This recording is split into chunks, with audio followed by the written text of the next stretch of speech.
नमस्कार दोस्तों, आज हम आए हैं शौर्य स्थल। उत्तराखंड का एक शौर्य स्थल है और सबसे नया और पहला शौर्य स्थल है। जितने भी शहीद उत्तराखंड के कारगिल में जिन्होंने अपनी शहादत दी है और सर्वोच्च बलिदान जिन्होंने दिया है, उनका लिए वॉर मेमोरियल ये शौर्य स्थल बनाया गया है।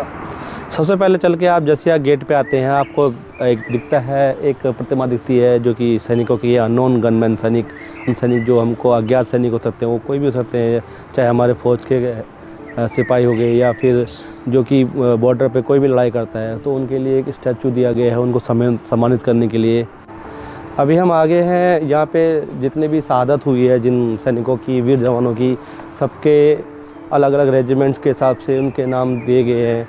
यहाँ पर आप देख सकते हैं कि जिस हिसाब से जवानों के नाम लिखे गए हैं, और गढ़वाल राइफल से कुमाऊं रेजिमेंट से, गोरखा राइफल से Kumaon regiment, Indian navy, Indian army, सारे जितने भी हमारे वीर जवान जिन्होंने अपना जीवन का सर्वोच्च बलिदान दिया है, वो लोग यहाँ पर उनका नाम अंकित किया गया है उनके मरणोपरांत।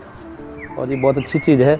और 1947, 1962, 1965 और 1971 की लड़ाई के दौरान जब भी जितने भी युद्ध हुए, ये उनके दौरान भीष्म लड़ाई जब हुई, भारतीय सेनाओं ने कैसा प्रकरण दिखाया, शत्रुओं से कैसे लड़े, ये इनका चित्रण विवरण किया गया है यहाँ पे। ऑपरेशन ट्राइडेंट एंड पाइथन 2 ऐसे ऑपरेशन थे जो कि 8 दिसंबर और 4 दिसंबर को किए गए थे। और ये उसका एक डमी डिस्प्ले है जिसमें कि पाकिस्तानी नेवल शिप को डिस्ट्रॉय किया गया था इंडियन नेवी द्वारा। और 71 का इंडो पाक वॉर में ये डिस्ट्रॉय किया गया था ऑपरेशन पाइथन और ऑपरेशन ट्राइडेंट के तहत। और काफ़ी बड़े अचीवमेंट थे ये इंडिया नेवी के लिए, और ये माइलस्टोन है काफ़ी सारे ऐसे।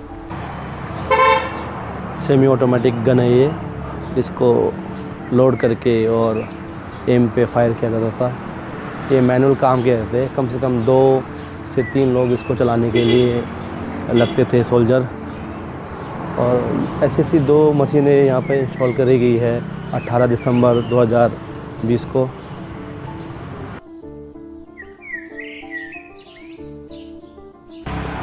कैप्चरिंग ऑफ बैटालिक कारगिल 1999, ये एक ऐसा साल था 1999 का जिस समय कारगिल पे पाकिस्तान ने अपना परचम लहरा लिया था और पूरा कारगिल हिल को ऑक्यूपाई कर लिया था। हमारे वीर जवानों ने इतना साहस दिखाया और कुछ ही दिनों में ये कारगिल हिल पे अपना तिरंगा झंडा लहराया। ये 17th गढ़वाल राइफल का एक फ़ोटो है जिसमें कि कारगिल को दोबारा रिकैप्चर करके उन्होंने फ़ोटो किया है। इंडो चाइना वॉर जब हमारा हुआ था उसका भी यहाँ पर एक दृश्य दिखाया गया है। और 10th defence force veterans day जब मनाया गया 14 जनवरी को, तो उसके कुछ झलकियाँ ये अभी डिस्प्ले किया है। और ईस्ट पाकिस्तान जब इंडिया ने अलग किया और उसको बांग्लादेश के रूप में एक नया देश बनाया, उसकी भी कुछ झलकियाँ यहाँ पर देखने को मिलती है। और काफ़ी और भी सिग्निफिकेंट माइलस्टोन जो हमारे देश के जवानों ने अचीव किए हैं उनको यहाँ पर अंकित किया गया है। और उनका बहुत ही बढ़िया पिक्चराइजेशन यहाँ पर किया गया है और अच्छा वॉर मेमोरियल इसको बनाया गया है। और एकदम सुकून भरा है, बड़े बड़े पेड़ हैं यहाँ पे और एक अच्छा सुकूनदेह ये माहौल है। आपको सभी को एक बार तो आना ज़रूरी है।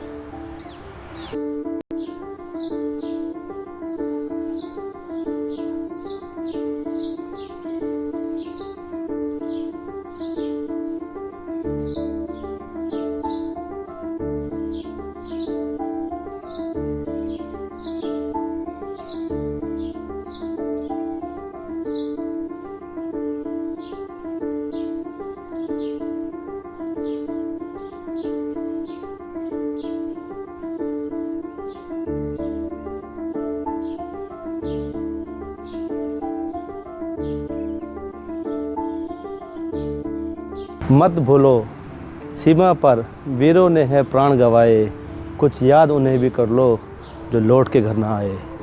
यही जज्बा हमारे शहीदों का रहा, जो अपने घर नहीं लौट पाए। उनके घर में उनके बच्चे, माँ बाप, सबसे प्रिय इनको अपना राष्ट्र था और इस राष्ट्र पे अपना जान न्यौछावर करा उन्होंने और उनके लिए स्मारक बनाया गया है। देखिए कितना सुंदर स्मृति उनको देने की कोशिश की गई है उत्तराखंड गवर्नमेंट के द्वारा। गढ़ी कैंट स्थित ये वीर जवानों के लिए मरणोपरांत एक वार मेमोरियल तौर पे ये बनाया गया है और काफ़ी अच्छा लग रहा है यहाँ पे। और एक देश भावना अलग से जगती है जब इस तरीके से Indian navy, Indian army, Gorkha, Kumaon, Garhwal rifle आदि के जवानों को हम अंकित होते हुए देखते हैं यहाँ पे, जो कि एक बहुत ही दुखद बात है। पर देश के लिए इतना बलिदान बहुत ही कम लोग कर पाते हैं।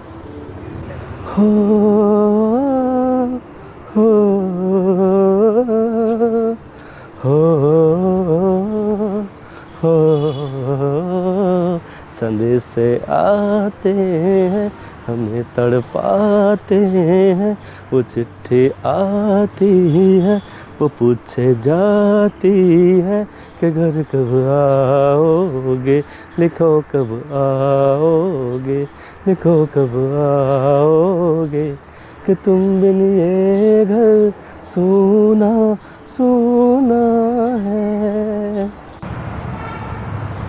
शांति से अपने घरों में रहिए, क्योंकि इंडियन फोर्स सीमा पर तैनात है।